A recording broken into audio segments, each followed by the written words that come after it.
এরপর এবার নজর রাখবো ভোটের প্রচারে সৌজন্য। বাঁকুড়ার সোনামুখীতে প্রচারে বেরিয়ে মুখোমুখি বিজেপি ও তৃণমূল প্রার্থী। নিত্যানন্দপুর মার্কেটে হরিনাম সংকীর্তন চলছিল, আর সেখানে প্রচারের মধ্যেই হাজির বিজেপি প্রার্থী দিবাকর ঘরামি ও তৃণমূল প্রার্থী কল্লোল সাহা। সেখানেই দুই প্রার্থীর সৌজন্য বিনিময়।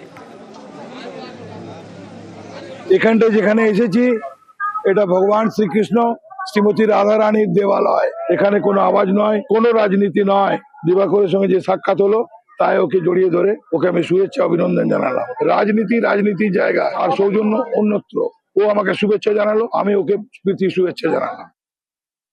হরিনাম সংকীর্তনে এসেছিলাম, এসে সামনাসামনি সাক্ষাৎ হলো তৃণমূল কংগ্রেসের প্রার্থী মাননীয় কল্লোল। কোনো রাজনৈতিক কথা নয়, কোনো অন্য কথাও হয়নি, সৌজন্য সাক্ষাৎ হলো। আর উনি বিরোধী প্রার্থী হলো, বয়সে আমার থেকে বড়, ডাক্তার মানুষ। ওনাকে আমি ব্যক্তিগতভাবে ভীষণ শ্রদ্ধা করি, তাই আমি ওনাকে গিয়ে জিজ্ঞেস করলাম কেমন আছেন। উনিও সাড়া দিয়েছেন, জড়িয়ে ধরেছেন।